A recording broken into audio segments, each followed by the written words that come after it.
ओम शांति। अब समय आ गया है अपने सत्य स्वरूप को पहचान कर अपने अंतर मन में उठी हुई सभी दूषित वृत्तियों को समाप्त करने का। यदि इस समय भी कोई मनुष्य चूक गया तो वो कभी ये काम नहीं कर पाएगा, क्योंकि इस समय तो स्वयं भगवान हमारे गाइड बनकर आए हैं।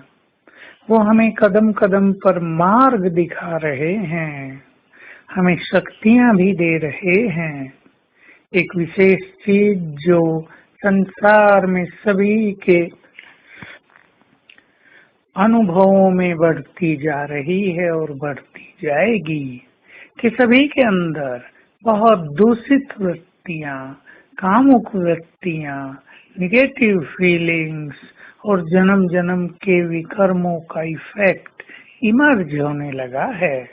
न चाहते भी अनेक व्यर्थ संकल्प मनुष्य को अपनी चपेट में लेते जा रहे हैं।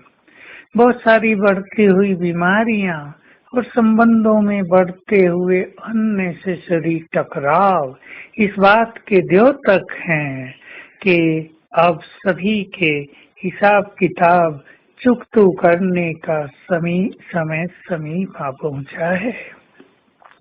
बाबा ने कभी कहा भी था, एक दिन आएगा तुम सब अनुभव करोगे सबके हिसाब किताब चुकतू करने की गॉडली मिशनरी बहुत तेजी से और सूक्ष्मता से काम करेगी। उस समय पर हम पहुंच गए हैं, इसलिए हमें बहुत अच्छा अभ्यास करना है।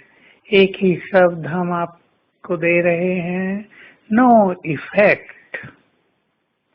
कोई बुरा बोलता है, कोई इंसल्ट करता है, कोई आपकी भावनाओं को हर्ट करता है, उसे बहुत लाइटली लेना है, क्योंकि अगर आपने अपने अंदर में उसको रख लिया तो आपकी ब्रेन की अनेक शक्तियां डैमेज हो सकती हैं, नष्ट हो सकती हैं।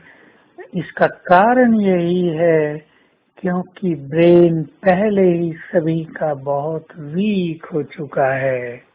जो आत्माएं बहुत पुरानी हैं, जिन्होंने अनेक जन्म लिए हैं, उनके मस्तिष्क काफी कमजोर स्थिति में हैं, इसलिए बहुत हल्का रहेंगे तो बातें भी हल्की होकर समाप्त हो जाएंगी। दूसरा, स्वयं को ईश्वरीय खुशी से भरपूर रखकर चलना है। अगर हम स्वयं को रोज सवेरे चार्ज ही नहीं करेंगे योग से, श्रेष्ठ ज्ञान से, सुंदर संकल्पों से या स्वमान से, तो हम इस कलियुगी वातावरण में खुश नहीं रह पाएंगे। और यदि हम खुश नहीं रहेंगे तो अनेक निगेटिव बातों का इफेक्ट हमारे ऊपर आता रहेगा। तो हम समय की नाजुकता को पहचान कर स्वयं को खुशी से भरपूर करें। खुशी के कुछ बहुत सारे संकल्प अपने पास नोट रखा करें और बीच बीच में उनकी स्टडी करते रहें। साथ में बहुत हल्का रहना है। हम जानते हैं हल्का रहना संगठनों में आजकल सरल काम नहीं है, लेकिन जो आत्माएं स्वमान में बहुत रहती हैं, जो बाबा को अपना जिम्मेदार समझकर चलती हैं और जो अपने सत्य स्वरूप में स्थित रहती हैं, वो दूसरों से मान सम्मान की कामना नहीं करती, दूसरे अप्रिशिएट करें इसकी कामना भी नहीं करती, इसलिए वो बहुत अच्छी स्थिति में रहती हैं। तो हमें फरिश्ता बनना है। ऐसे अभ्यास में हम रहेंगे। मैं चमकती हुई तेजस्वी आत्मा हूँ और मेरा ये देह भी प्रकाश की देह में बदल गया है और मेरे अंग अंग से रंग बिरंगी किरणें फैल रही हैं। मैं फरिश्ता पूर्ण स्वतंत्र हूँ। बंधन मुक्त हूँ, उड़कर कहीं भी जा सकता हूँ और बार बार उड़कर कहीं जाकर प्रकाश देकर आएंगे। आज सारा दिन ये अभ्यास चलेगा। ओम शांति।